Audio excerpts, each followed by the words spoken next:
মুহতারাম মুসল্লিয়ান ইকরাম, আল্লাহ রাব্বুল আলামিন এই পৃথিবীতে যত উম্মত পাঠিয়েছেন সকল উম্মতের মধ্যে একমাত্র উম্মতে মুহাম্মদীকেই সবচেয়ে বেশি শ্রেষ্ঠত্ব দিয়েছেন। আল্লাহ বলেন, কুনতুম খায়রা উম্মাহ, তোমরাই হলে সর্বশ্রেষ্ঠ জাতি।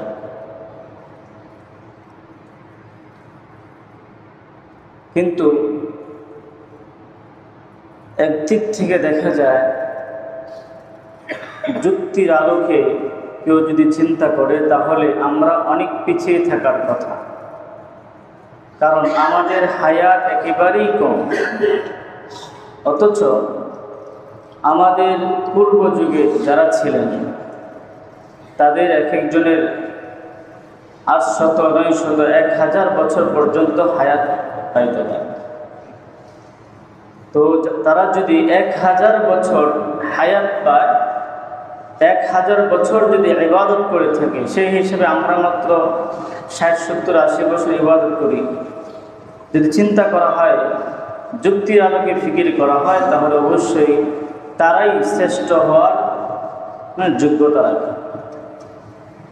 কিন্তু আল্লাহ রাব্বুল আলামিন যেহেতু উম্মতে মুহাম্মদীকে শ্রেষ্ঠত্ব দিয়েছেন, স্বীকৃতি দিয়েছেন, কুনতুম খায়রা উম্মাহ, তোমরাই হলে শ্রেষ্ঠ জাতি, সুতরাং তাহলে আমরা কিভাবে শ্রেষ্ঠ জাতি হতে পারব?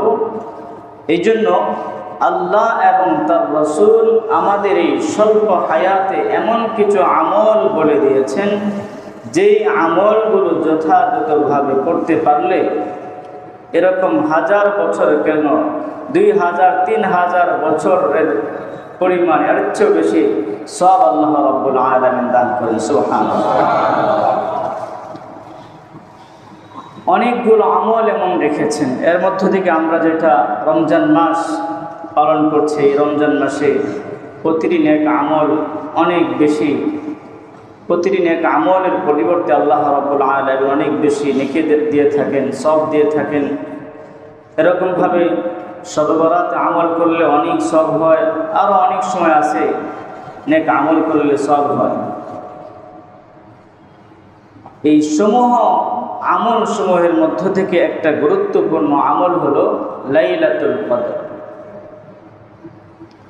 এই লাইলাতুল কদর অন্য কোনো উম্মতকে দেওয়া হয়নি। প্রিয় হাজিরিন, কদর এর শাব্দিক অর্থ কি? কদরের শাব্দিক অর্থ 3টি। 1 নম্বর অর্থ হলো সম্মান। আমরা অনেক সময় বলি, ভাই আপনি কিন্তু ওনার যথাযথ কদর করবেন, মানে কি? কদর অর্থ কি? সম্মান। তাহলে কদরের এক অর্থ হলো সম্মান। যেহেতু আল্লাহ রাব্বুল আলামিন এই কদরের রাত্রে কোরআন নাজিল করেছেন, লাইলাতুল কদর সম্মানিত হওয়ার, দামি হওয়ার, মর্যাদাপূর্ণ হওয়ার জন্য এতটুকুই যথেষ্ট যে এই রাত্রে আল্লাহ রাব্বুল আলামিন কোরআনুল কারীম নাজিল করেছেন। কদরের 2 নম্বর অর্থ হলো সংকীর্ণ। যেহেতু এই রজনীতে আল্লাহ রাব্বুল আলামিনের রহমতের অসংখ্য ফেরেশতারা দুনিয়াতে অবতরণ করেন, আর এত বেশি পরিমাণে ফেরেশতারা দুনিয়াতে আগমন করেন, একেবারে দুনিয়ার জমিন সংকীর্ণ হয়ে যায়। সুবহানাল্লাহ। কদরের আরেকটা অর্থ হলো ভাগ্য। যেই ভাগ্য শবে বরাতের রজনীতে আল্লাহ রাব্বুল আলামিন বান্দার জন্য নির্ধারণ করেছিলেন, শবে কদরের রজনীতে আল্লাহ তাআলা সেই ভাগ্য বা সেই বাজেটকে ফেরেশতাদের হাতে বন্টন করে দেন। যেই ফেরেশতা যেই দায়িত্বে আছেন তার কাছে সেটা বন্টন করে দেন। তাহলে কদরের আমরা 3টা অর্থ পাইলাম। 1 নম্বর অর্থ হলো সম্মান, যেহেতু এই মাসে কোরআন নাজিল হয়েছে, এই রাতে কোরআন নাজিল হয়েছে। 2 নম্বর হলো সংকীর্ণ, যেহেতু এই রাতে অসংখ্য ফেরেশতারা জমিন আগমন করেন, যে জমিন একবারে সংকীর্ণ হয়ে যায়। তৃতীয় নম্বরে হলো ভাগ্য। যেহেতু এই রাতে আল্লাহ রাব্বুল আলামিন বান্দার নির্ধারিত বাজেট বা ভাগ্যকে দায়িত্বশীল ফেরেশতাদের হাতে বন্টন করে দেন। প্রিয় হাজরিন, লাইলাতুল কদরের 4টি বৈশিষ্ট্য। কয়টি বৈশিষ্ট্য? 4। আল্লাহ রাব্বুল আলামিন কোরআনুল কারীমের সূরাতুল কদরের মধ্যে এই 4টি বৈশিষ্ট্য বর্ণনা করেছেন। 1 নম্বর হলো আল্লাহ বলেন, ইন্না আনজালনাহু ফি লাইলাতিল কদর। লাইলাতুল কদরের 1 নম্বর বৈশিষ্ট্য হলো এই রজনীতে আল্লাহ রাব্বুল আলামিন মানবতার মুক্তির সনদ মহাগ্রন্থ আল কোরআনুল কারীম নাজিল করেছেন। সুবহানাল্লাহ। প্রিয় হাজরিন, প্রশ্ন আসতে পারে, আমরা জানি কোরআনুল কারীম রাসূল আকরাম সাল্লাল্লাহু আলাইহি ওয়াসাল্লামের জীবনের 23 বছর জিন্দেগিতে, নবুয়তের 23 বছর জিন্দেগিতে অল্প অল্প করে ধাপে ধাপে যখন যতটুকু প্রয়োজন হয়েছে ততটুকু নাজিল হয়েছে। অথচ কোরআনের মধ্যে বলা হয়েছে ইন্না আনজালনাহু ফি লাইলাতুল কদর। আল্লাহ বলতেছেন আমি লাইলাতুল কদরে কোরআন নাজিল করেছি। তাহলে দুই কথা দুই ধরনের হয়ে গেল। একদিক থেকে জানতে পারতেছি রাসূলের 23 বছর জিন্দেগিতে অল্প অল্প করে ধাপে ধাপে কোরআন নাজিল হয়েছে, আবার কোরআনে বলা হয়েছে লাইলাতুল কদরে কোরআন নাজিল হয়েছে। এর উত্তরে মুফাসসিরিনে কেরাম বলেছেন যে আল্লাহ রাব্বুল আলামিন এই কোরআনকে লৌহে মাহফুজে সংরক্ষণ করে রেখেছেন এবং সেই লৌহে মাহফুজ থেকে লাইলাতুল কদরে প্রথম আসমানে একেবারে পুরোটা কোরআন নাজিল করেছে। তাহলে পুরা কোরআন লৌহে মাহফুজ থেকে প্রথম আসমানে লাইলাতুল কদর 1 রাত্রে নাজিল করেছেন, আর প্রথম আসমান থেকে যখন যতটুকু প্রয়োজন হয়েছে ধাপে ধাপে রাসূল আকরাম সাল্লাল্লাহু আলাইহি ওয়াসাল্লামের উপর অবতীর্ণ হয়েছে। দ্বিতীয় নম্বর বৈশিষ্ট্য আল্লাহ রাব্বুল আলামিন বলেন,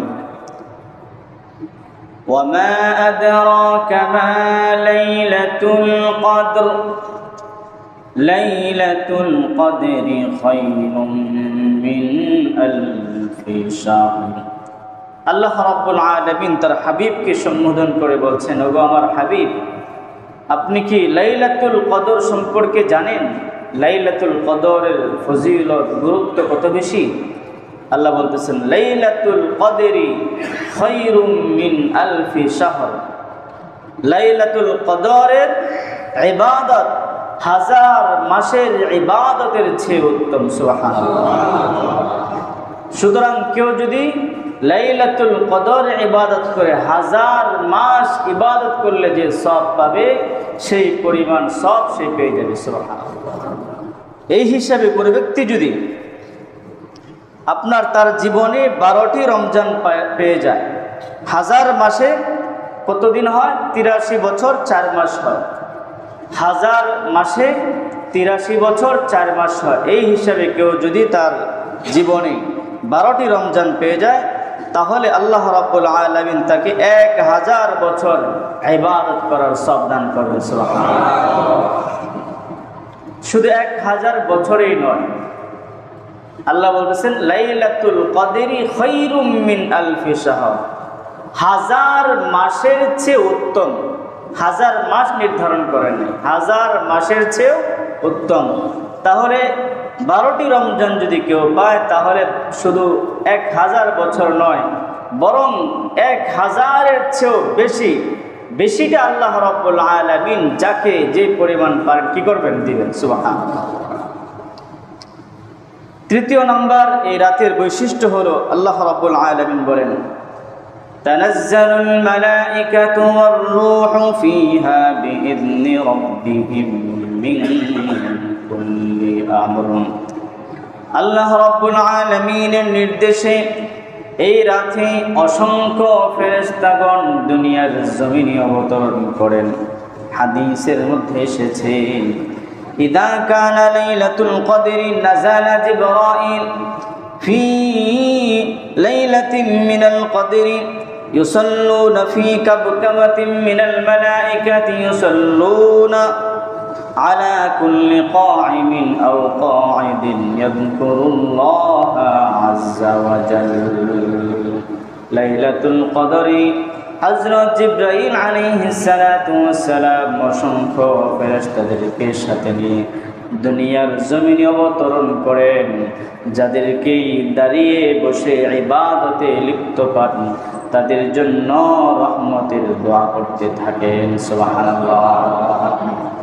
তাহলে এটা হলো লাইলাতুল কদরের তৃতীয় নম্বর বৈশিষ্ট্য। এই রাতে অসংখ্য ফেরেশতারা দুনিয়ার জমিন অবতরণ করে যাদেরকে ইবাদতে লিপ্ত পান তাদের জন্য রহমতের দোয়া করতে থাকেন। চতুর্থ নম্বর বৈশিষ্ট্য হলো আল্লাহ বলেন সালামুন হিয়া হাত্তা মাতলাইল ফাজর। এই যে একটা পরিবেশ, যখন ইবাদত করলে এরকম ভাবে হাজার মাসের চেয়েও বেশি সওয়াব পাওয়া যায়। যখন ইবাদত করলে ফেরেশতারা রহমতের দোয়া করতে থাকেন, এই পরিবেশটা সন্ধ্যা থেকে নিয়ে একেবারে ফজর পর্যন্ত অব্যাহত থাকে। সুবহানাল্লাহ। একেবারে সন্ধ্যা থেকে ফজর পর্যন্ত তাহাজ্জুদের শেষ সময় পর্যন্ত অব্যাহত থাকে। এই হলো লাইলাতুল কদরের চারটি বৈশিষ্ট্য। প্রিয় হাজরিন, এখন আমরা জানব সূরাতুল কদর নাজিল হওয়ার প্রেক্ষাপট কি। একদিন রাসূলুল্লাহ সাল্লাল্লাহু আলাইহি ওয়াসাল্লাম সাহাবাদের সম্মুখে আগেকার যুগের আবিদদের কথা আলোচনা করছিলেন, যে আগেকার যুগে এমন বড় বড় আবিদ ছিলেন যারা হাজার বছর পর্যন্ত ইবাদত করতেন। 1000 বছর পর্যন্ত এরকমভাবে জিহাদের ময়দানে কাটিয়ে দিয়েছেন। অনেক নবীরা 1000 বছর পর্যন্ত ইবাদত করেছেন। সাহাবায়ে কেরামদের সম্মুখে যখন এই বিষয়গুলো আলোচনা করা হলো, তারা একটু মনে মনে একটু ভারাক্রান্ত হয়ে গেলেন। আমাদের মাত্র 60-70 বছর, 80 বছর, আমরা আর কি করব? অথচ তারা 1000 বছর পর্যন্ত ইবাদত করেছে। 1000 বছর পর্যন্ত ইবাদত করে তারা জান্নাতের কত উচ্চ মর্যাদায় চলে যাবে, আর আমরা মাত্র 60-70-80 বছর পাবো। আমাদের কি অবস্থান হবে? আল্লাহ রাব্বুল আলামিন সাথে সাথে নাজিল করলেন ইন্না আনজালনাহু ফি লাইলাতিল কদর ওয়া মা আদরাকা মা লাইলাতুল কদর লাইলাতুল কদরি খায়রুম মিন আলফি শাহর। আল্লাহ রাব্বুল আলামিন বলতেছেন, টেনশনের কোনো কারণ নাই, হতাশার কোনো কারণ নাই, মন ভাঙ্গার কোনো কারণ নাই। আমি তোমাদেরকে উত্তম সর্বশ্রেষ্ঠ হওয়ার প্রক্রিয়া বলে দিচ্ছি। তোমরা যদি লাইলাতুল কদরে যথাযথ ইবাদত করতে পারো, তাহলে তোমরা এক রাতে ইবাদত করার মাধ্যমে এরকম 1000 মাসের চেয়েও বেশি সওয়াব পেয়ে যাবে। সুবহানাল্লাহ। সাহাবায়ে কেরামদের যে মন একটু ভারাক্রান্ত হয়ে গেছিল, আল্লাহ রাব্বুল আলামিন তাদেরকে সান্ত্বনা দিয়েছেন। এখন প্রশ্ন হলো, এই লাইলাতুল কদর কোন রাত? এ ব্যাপারে রাসূলুল্লাহ সাল্লাল্লাহু আলাইহি ওয়াসাল্লাম বলেন তাহাররাউ লাইলাতুল কদরি ফিল বিতরি মিনাল আশরিল আওয়াখিরি মিন রমাদান। ও আমার উম্মত, তোমরা রমজান মাসের শেষ দশকের বেজুর রাত্রগুলোতে লাইলাতুল কদর তালাশ করো। প্রিয় হাজিরিন, হাদিসের মধ্যে রাসূল বলেছেন রমজান মাসের শেষ দশকের বেজুর রাত্রগুলোতে লাইলাতুল কদর তালাশ করার জন্য। আমাদের জন্য লাইলাতুল কদর নির্ধারিত করে দেওয়া হলো না কেন? যেরকম ভাবে শবে বরাত, লাইলাতুল বরাত আমাদের জন্য নির্ধারিত, তো লাইলাতুল কদর এত ফজিলতপূর্ণ একটি রাত, এই রাতটি নির্ধারিত না করে দিয়ে বলে দেওয়া হয়েছে বেজুর শেষ দশকের বেজুর রাত্রগুলোতে লাইলাতুল কদর তালাশ করার জন্য। এর 3টি কারণ মুহাদ্দিসিনে কেরাম কিতাবের মধ্যে উল্লেখ করেছেন। 1 নম্বর হলো যাতে করে মানুষ বেশি পরিমাণে ইবাদত করতে পারে। যদি দিন রাত এক রাত যদি নির্ধারিত হয়ে যায়, তাহলে এক রাতে ইবাদত করো। আর যদি বলা হয় 21, 23, 25, 29, 27, 29, 21, 23, 25, 27, 29 এই যে বেজুর রাত্রগুলো আছে, এই বেজুর রাত্রগুলোতে ইবাদত করা, 5 দিন ইবাদত করবে। আর কেউ যদি একদিন ইবাদত করে 5 দিনের ইবাদত একদিনে হবে?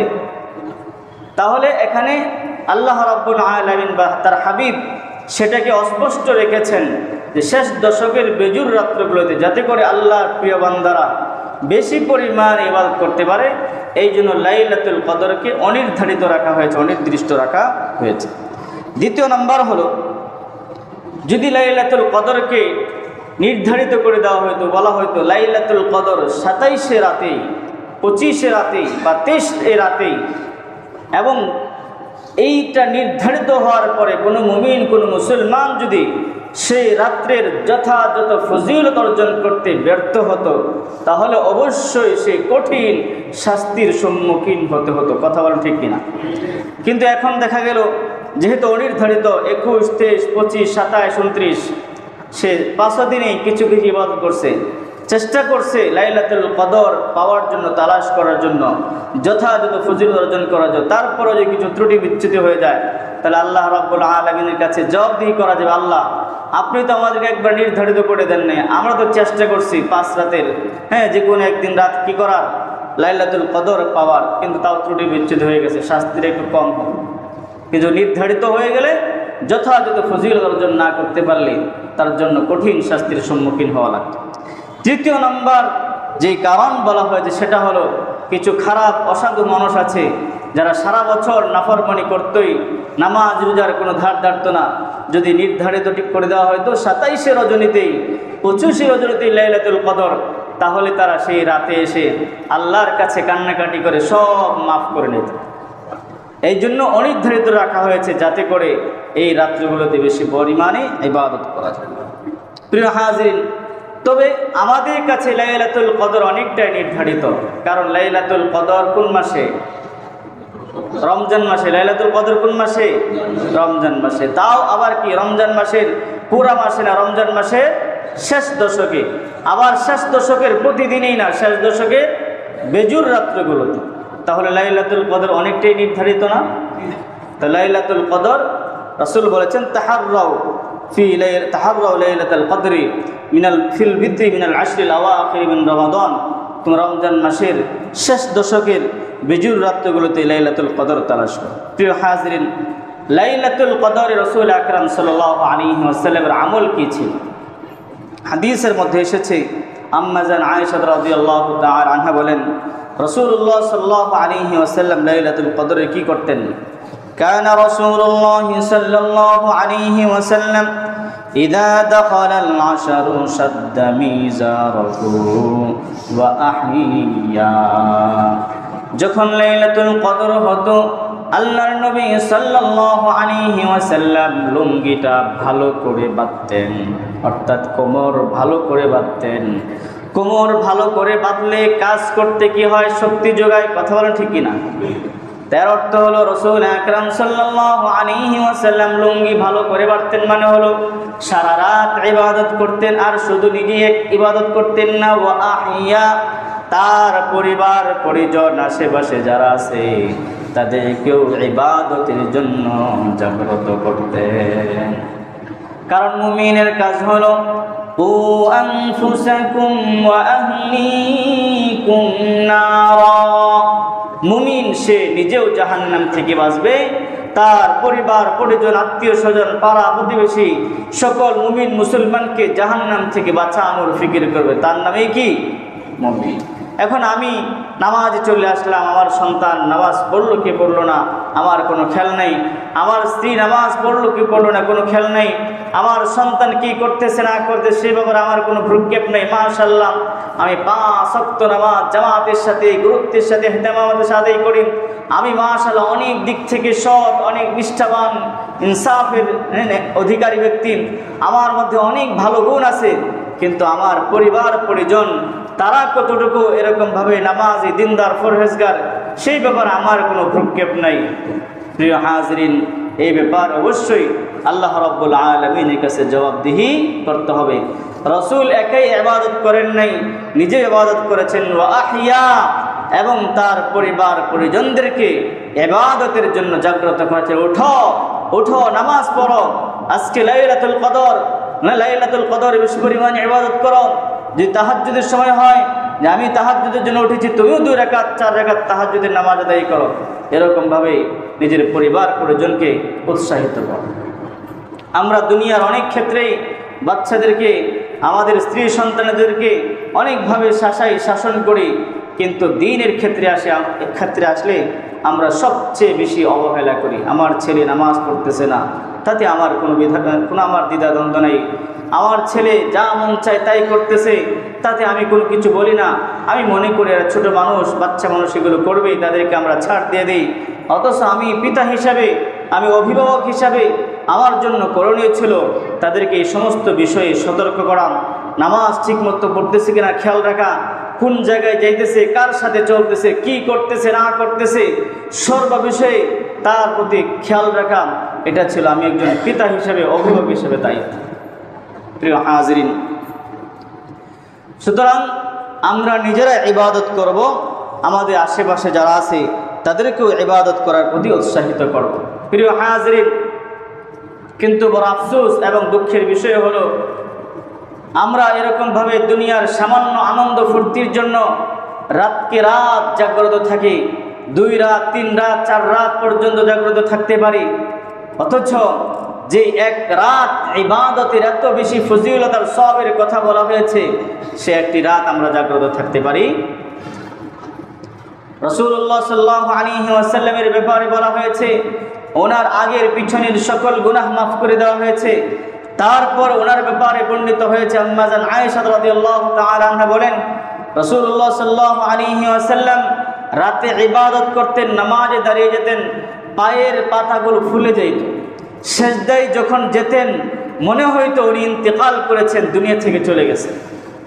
এত লম্বা সময় পরিমাণ পর্যন্ত সিজদায় লিপ্ত থাকতেন।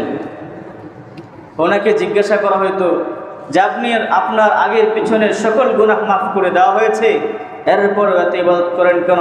উনি বলেন, আল্লাহ তাআলা আমাকে এত নিয়ামত দিয়েছেন, আমি কি আল্লাহ তাআলার শুকরিয়া আদায় করব না? প্রিয় হাজিরিন, হযরত আবু বকর সিদ্দিক রাদিয়াল্লাহু তাআলা আনহু, ওনাকে দুনিয়াতে জান্নাতের সার্টিফিকেট দেওয়া হয়েছে, এরপরেও দ্বীনের জন্য, ইসলামের জন্য, জান্নাতের জন্য ওনার জীবনের সব কিছু কোরবানি করে দিয়েছেন। হযরত ওমর ইবনুল খাত্তাব রাদিয়াল্লাহু তাআলা আনহু এরকমভাবে এশার নামাজে একবার ফজর পর্যন্ত সময় কেটে যেত। কিসের নেশায়? হযরত উসমান রাদিয়াল্লাহু তাআলা আনহু, যাদেরকে জান্নাতের সার্টিফিকেট দেওয়া হয়েছে, উনি দিনের বেলায় রোজা রাখতেন, সারাদিন ইবাদত করতেন। এরকমভাবে তাবেঈনদের, বুজুর্গদের অনেক এরকমভাবে 40 জন বুজুর্গ আছেন যারা নাকি এশার ওজুদে ফজরের নামাজ আদায় করেছেন। কিসের নেশায় তারা এমনটা করতেন? তাদেরকে জিজ্ঞাসা করা হলো, তারা বলতো জাহান্নামের ভয় আমাদের ঘুমকে উঠিয়ে নিছে। কিসের ভয়? অথচ প্রিয় হাজির, তাদের অনেকের ক্ষেত্রেই জান্নাতের সার্টিফিকেট দেওয়া হয়েছে। প্রিয় হাজিরিন, অথচ আমাদের আশেপাশে অনেক মানুষ আছে, নাই নামাজ, নাই রোজা, নাই হজ, নাই যাকাত, নাই রসুলের কোনো সুন্নত, নাই হালাল হারামের কোনো তফাৎ, যা মন চায় তাই করে যাচ্ছে। অথচ দেখা যায় দোকানে বসে বসে, এখানে সেখানে বসে বসে উলামায়ে কেরামদের ব্যাপারে, কোরআনের ব্যাপারে, হাদিসের বিশুদ্ধার করেই যাচ্ছে, কোনো কিছুই নাই। আর তারা যখন কিছু কথা বলে, তাদেরকে মনে করা হয় তারা অনেক বড় জ্ঞানী। নামাজ নাই, রোজা নাই, সূরা ফাতিহাটা জিজ্ঞাসা করলে শুদ্ধ করে বলতে পারবে না। অথচ 2-4টা কি কথা বলে, কিসের আধ্যাত্মিক কথা বলে। তারা নাকি অনেক বড় জ্ঞানী হয়ে গেছে, অনেক কিছু জানে। আর আমরা যে এত কথা বলি, এত ওয়াজ করি, কোনোদিন আমাদের পক্ষে এই কথা বললো না, হুজুর অনেক কিছু জানে, এটা কোনোদিন বলল। বড় আফসোস লাগে, বড় আফসোস লাগে। প্রিয় হাজির, এই জন্য একজন মুমিন, একজন মুসলমানের মূল পরিচয় হলো সে ইমানদার হবে, সাথে সাথে প্রতিটি নেক আমল সে যথাযথভাবে করবে। যে নামাজ পড়বে না, যে হক হালাল হারাম মেনে চলবে না, সে মুমিনের কাতারেই পড়ে না। কথা বলেন ঠিক কিনা? সে আবার আধ্যাত্মিক লোক হয়ে কি করবে? প্রিয় হাজিরিন, লাইলাতুল কদরে আমাদের জন্য করণীয় হচ্ছে এই রাতে কিছু নফল নামাজ পড়া। রাসূল আকরাম সাল্লাল্লাহু আলাইহি ওয়াসাল্লাম বলেন, মান কামা লাইলাতাল কদরি ঈমানান ওয়া ইহতিসাবান গুফিরা লাহু মা তাকদ্দামা মিন যামবিহি। কোন ব্যক্তি যদি লাইলাতুল কদরে নফল নামাজ পড়ে, আল্লাহ রাব্বুল আলামিন তার জীবনের সকল গুনাহগুলোকে মাফ করে দেবেন। সুবহানাল্লাহ। নফল নামাজ কি নিয়তে হবে? স্বাভাবিক আপনি নফলের নিয়তে পড়েন। এশার নামাজের পর থেকে নিয়ে তাহাজ্জুদের ফজর পর্যন্ত যত নফল পড়া হয় সবগুলোই তাহাজ্জুদের অন্তর্ভুক্ত করে করা হয়। এজন্য আপনি স্বাভাবিক নফলের নিয়তে নামাজ পড়েন। তা লাইলাতুল কদরের, লাইলাতুল বরাতের আলাদা নামাজের কোনো কি নাই, নিয়ম নাই। আমরা স্বাভাবিকভাবে এক সূরা ফাতিহার সাথে এক সূরা মিলায় নামাজ পড়ি, ঠিক এরকমভাবে লাইলাতুল কদরেও লাইলাতুল বরাতেও সূরা ফাতিহার সাথে এক সূরা মিলিয়ে আমরা নামাজ পড়ব। এরপরে কিছু সময় জিকির করা, কিছু সময় দোয়া করা। মুমিনের জন্য সবচেয়ে গুরুত্বপূর্ণ দোয়া হচ্ছে গুনাহ মাফির জন্য দোয়া করা। আম্মা জান আয়েশা রাদিয়াল্লাহু তাআলা আনহা রাসূলুল্লাহ সাল্লাল্লাহু আলাইহি ওয়াসাল্লাম জিজ্ঞাসা করলেন, ইয়া রাসূলুল্লাহ, ইয়া হাবিবাল্লাহ, যদি আমি লাইলাতুল কদর পেয়ে যাই তাহলে আল্লাহ তাআলার কাছে কোন জিনিসটা অধিক হারে চাইব? আল্লাহর হাবিব বলেন, তুমি আল্লাহর কাছে চাইবা, আল্লাহুম্মা ইন্নাকা আফুন তুহিব্বুল আফওয়া ফাফু আন্নি। অগরব, আপনি ক্ষমাশীল, ক্ষমা করতে পছন্দ করেন, সুতরাং আপনি আমাদেরকে ক্ষমা করে দেন। সুবহানাল্লাহ। আল্লাহ তাআলা যদি বান্দার প্রতি খুশি হয়ে যায়, সন্তুষ্ট হয়ে যায়, ক্ষমা করে দেয়, এই বান্দার জীবনে কোনো বিপদ আপদ থাকবে? এই জন্য বিপদ আপদ আসার অনেকগুলো কারণ আছে। এর মধ্যে একটা কারণ হলো বান্দা যখন তার জানায় অজানায়, ইচ্ছায় অনিচ্ছায়, জেনে না জেনে যখন কোনো গুনাহ হয়ে যায়, তখন আল্লাহ তাআলা রাগান্বিত হইয়া তার উপর কোনো বিপদ আপদ দেন। এই বিপদ আপদ থেকে দূর হওয়ার মাধ্যম হলো আল্লাহ তাআলার কাছে বেশি পরিমাণে ইস্তিগফার করা, ক্ষমা প্রার্থনা করা। আমাদের সমস্যা হলো আমরা যখন বিপদে পড়ি, কথার কথা একটা উদাহরণ দিচ্ছি, মনে করেন আমি বিপদে আছি, পেরেশানিতে আছি। একজন মিসকিন ফকির আমার কাছে আসছে, ভাই কিছু দেন। আমি উত্তর দিই কি, যাও যাও যাও, এখন আমি পেরেশানিতে, সমস্যা আছে, যাও যাও যাও। অথচ উচিত ছিল আমি এখন পেরেশানিতে আছি, এখন দান করা। বিপদ থেকে উদ্ধার হওয়ার মাধ্যম ছিল এটা, এখন কিছু দান করা। অথচ যখন দান করার কথা তখন দান করি না। যখন আমি ভালো থাকি, আমার মন মস্তিষ্ক ভালো থাকি, পেরেশানি মুক্ত থাকি, তখন ইচ্ছা মতো দান করি। দান করার মুখ্যম সময় হলো যখন আমরা বিপদে থাকি, তখন বেশি পরিমাণে ইবাদত করা।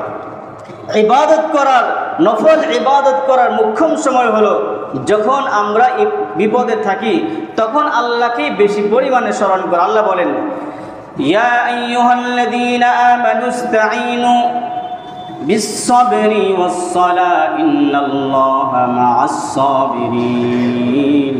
হে ইমানদার ব্যক্তিরা, তোমরা সাহায্য প্রার্থনা করো নামাজ এবং ধৈর্যের মাধ্যমে। যখনই তোমরা পেরেশানিগ্রস্ত হয়ে যাবা, বিপদগ্রস্ত হয়ে যাবা, সাথে সাথে নামাজে দাঁড়িয়ে যাও আর ধৈর্য ধারণ করো, আমার কাছে বলতে থাকো, আমি তোমার সব ধরনের পেরেশানিগুলো দূর করে দিব। সুবহানাল্লাহ। সুতরাং আমরা যখন বিপদগ্রস্ত হই, কার মুখাপেক্ষী হব? আর জোরে বলেন কার? তখন ইবাদত কমবে না বাড়বে? তখন আল্লাহকে কম স্মরণ করুন, বেশি পরিমাণে স্মরণ করব। আল্লাহ তাআলা আমাদেরকে লাইলাতুল কদর পাওয়ার তৌফিক দান করুন। সকলেই বলুন আমিন। প্রিয় হাজির।